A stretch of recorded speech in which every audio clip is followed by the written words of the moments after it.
If we'll go ahead and turn our mics on.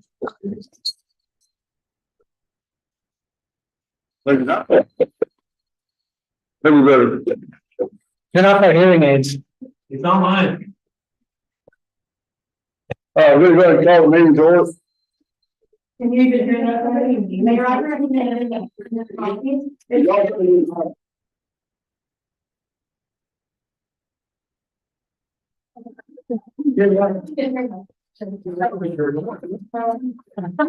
Good afternoon. Let's go ahead and for Sugarland Town Square Development Authority. Item number 2 is the public comment period. Do you have anybody signed up? No, sir. Okay, thank you, Robin. We'll move on from item number 2 to item number 3, minutes. Consideration and action on the minutes. Can I get a motion? Motion to approve. Got a motion by McCutcheon. Do I have a second?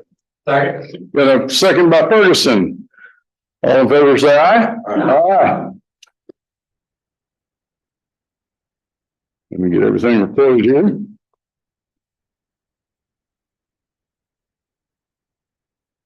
Item number 4, election of officers. Hooray, consideration of an action on election of vice chairperson from the board of directors, as well as appoint a president, vice president, treasurer, secretary, and other officers as necessary. And we have, Jeff, you want to take this one? Perfect. Okay, so just a little background on this board. I'm sure there's some of you in here that probably didn't even know this board existed. So the Sugarland Town Square Development Authority, it was established in 2001 on behalf of this city, and it was established to assist the city with the development of Town Square. So it's strictly related to that. So it is a 501c3, a local government corporation. You will see it referred to a lot as an LGC in documents, so you kind of see them interchangeably. And it was created under the state law. The LGC has the authority to undertake activities on behalf of the city, the development corporation, Sugarland 4B, and TERS 1. So the Development Authority owns a lot of the public assets in Town Square. So the conference center, the plaza, some portions of Town Square parking garage, and then the 2 kiosks and the 2 electrical signs you see out in the plaza. And so as outlined in the articles of incorporation and the bylaws, all powers vested in the Development Authority are vested in the board of directors. The board of directors does consist of the mayor and city council, and the terms run with your term of city council. So if someone's appointed to city council, they automatically are appointed onto this board. And then the mayor is always the chairman of this board. So the following persons may serve as ex officio non-voting members of the board. These are just 3 examples. And then per the bylaws, the board of directors is authorized to elect a vice chairman, which has to be from the board of directors, a president, vice president, treasurer, secretary, and any other such officers. So the chairman, again, is always the mayor, and it presides over the meetings and signs all documents.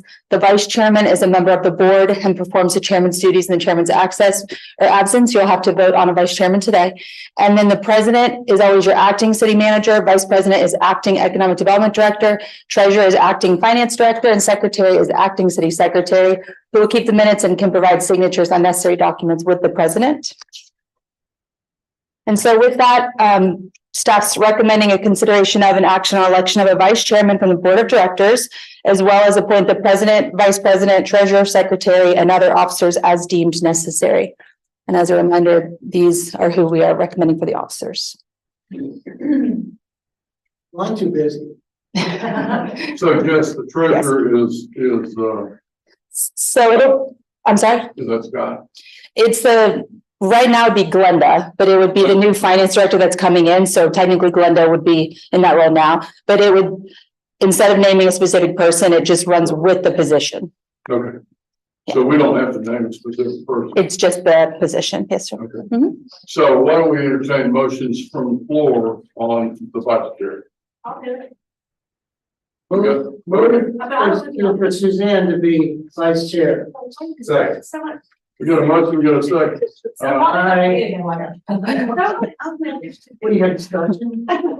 Well, let's go. Okay, so I've got a motion on the floor by Jacobson, a second by Carmali. Now let's have discussion. Wait. What was the question? Taking Suzanne. Oh, I vote for her. Yes, absolutely. Let me ask you a different one. Is there any discussion? No. No. We've got a motion on the floor, we've got a second for Suzanne to be the vice chair. All in favor, say aye. Aye. Any opposed? And it's unanimous. Suzanne, welcome to the vice chair. I assume we meet every 4 years. 5 years. Well, that just depends. As needed, yes, as needed. And Jessica, we need to take any action to authorize the president, vice president, treasurer, and secretary. Yes, just to be safe, yeah, because I think the original, last time it was done, it was actually assigned to certain people, so the president was Mr. Bogard, so just to make sure everything's clean and consistent, let's go ahead and just. Let's Make go ahead and those. take action on the president, being the acting city manager, which that would be Michael Goodrum. Do I have a motion? Got a motion by McCutcheon, do I have a second by Lane? All in favor, say aye. Aye. And a motion for vice president being Elizabeth Huff, the economic development director. So moved. Second. Got a motion, we got a second. All in favor, say aye. Aye.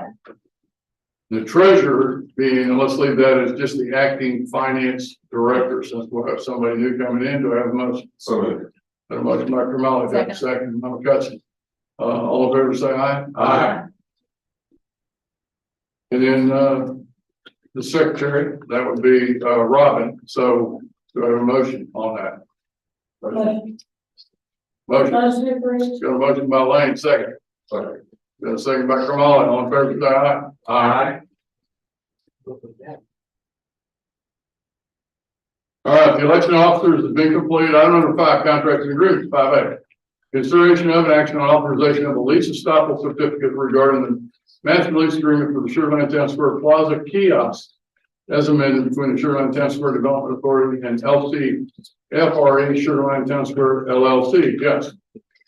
Okay, so in 2003, a 99-year ground lease was executed and a master lease agreement was executed in between the local government corporation, so the Development Authority, and Town Center Lakeside, naming the LGC as owner of the 2 kiosks outside, which we just talked about. So LCFRE or Lionstone seeks an estoppel required for refinancing. So the estoppel is verifying that the LGC is the owners of the kiosks outside. So with that, staff's recommending consideration of an action on approval of a lease estoppel certificate regarding the master lease agreement for the Sugar Land Town Square Plaza kiosk as amended between the Sugar Land Town Square Development Authority and LCFRE Sugar Land Town Square LLC. Motion. Second. All in favor, say aye. Aye. And I think we've concluded motion to adjourn. Concluded business. We'll adjourn at 4:40. Yeehaw.